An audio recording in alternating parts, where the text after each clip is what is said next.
January 6th, long before the dates we're talking about, CDC issued travel notice to Wuhan, for Wuhan. On January 11th, we have 0 cases in the United States. 0. We don't have any cases. So there are no cases reported that we know of. This is January 11th. The CDC issued a level 1 travel notice for health, while there were still no confirmed cases. So we had 0 cases. People want me to act. I'm supposed to close down the economy, the greatest economy in the history of the world, and we don't have 1 case confirmed in the United States. That's January 11th.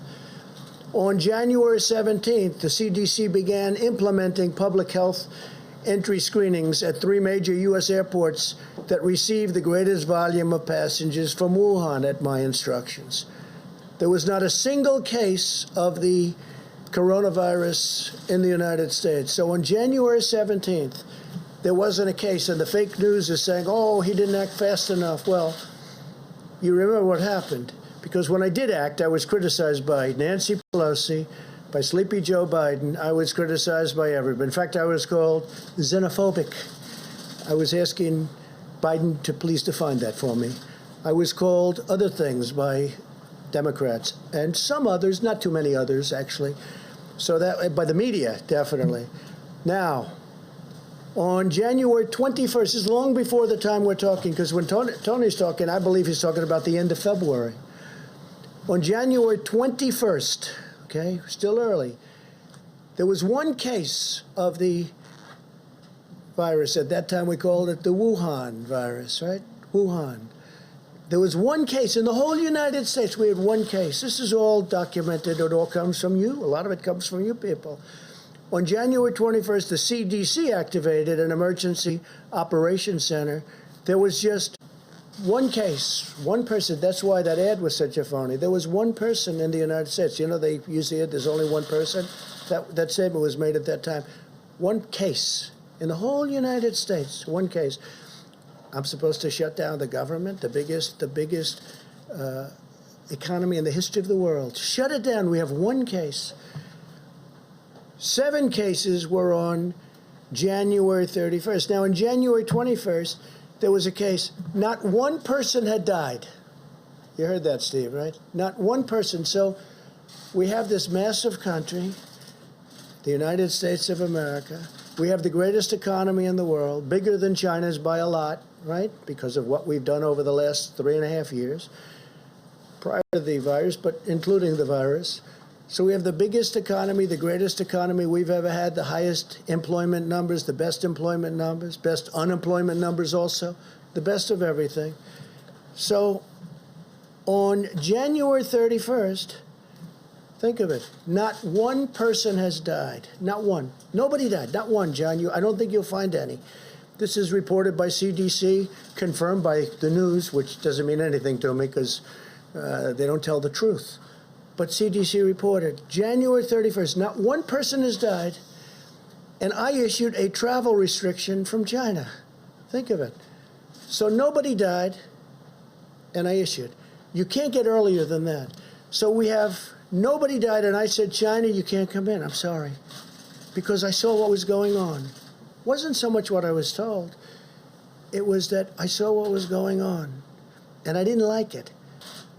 But I didn't speak to Tony about it, didn't speak to very many people about it. I didn't like it. So what did I do? Ready? January 31st, in the United States, not 1 person had died because of the Wuhan virus. So I issued travel restrictions on that date, even though nobody died, and I got brutalized over it by the press because I was way too early. I shouldn't have done it. Brutalized by the press. But, you know, sort of I've been brutalized for the last 4 years. I used to do well before I decided to run for politics. But I guess I'm doing okay because, to the best of my knowledge, I'm the President of the United States, despite the things that are said. So then, first mandatory quarantine in more than 50 years we did. First mandatory in 50 years. The same restrictions that the Democrats and the media called xenophobic. Now, Joe Biden said he's a racist. Called me a racist because I said we're shutting down entry from China. We're shutting it down. He called me xenophobic, and he called me a racist and other things. Since then, on a Friday night 2 weeks ago, Joe Biden issued a statement. It wasn't him. He didn't write it. I'm sure he doesn't even know that it was issued. But the people from his campaign, who are smart, people that write his little PR releases are pretty smart, reasonably good, not the best, but they're not bad. But they issued a statement saying that Joe Biden agrees that that President Trump was right to close it down to China. Now, he did that. Now, he issued it on a Friday night. We've all heard about that, John, Friday nights, right? In fact, his was later Friday night than I ever released mine on Friday nights, okay? So he did it pretty late. I mean, like at 11 o'clock in the evening or something. It's pretty late. Anyway, so Joe Biden issued, and it's one of those things. But in February, Nancy Pelosi said we should come to Chinatown. This is late February. Come to Chinatown. We think it's very safe. Come here. Let's all have the big parade, Chinatown parade, probably referring to San Francisco. And that's it. But I took this action early.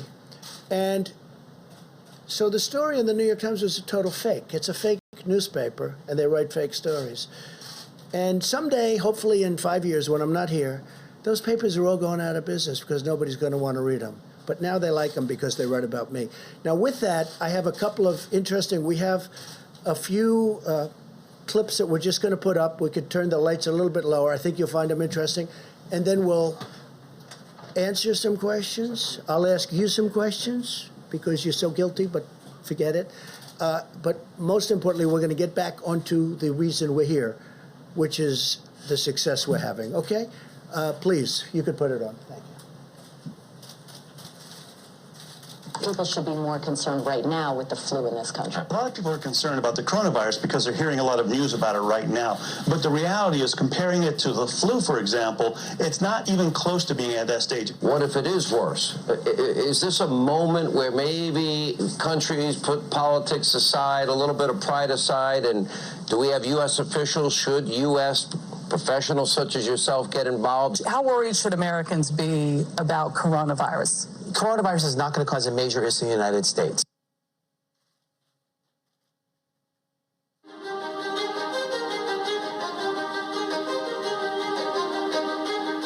Well, we've asked them to accelerate whatever they're doing in terms of a vaccine.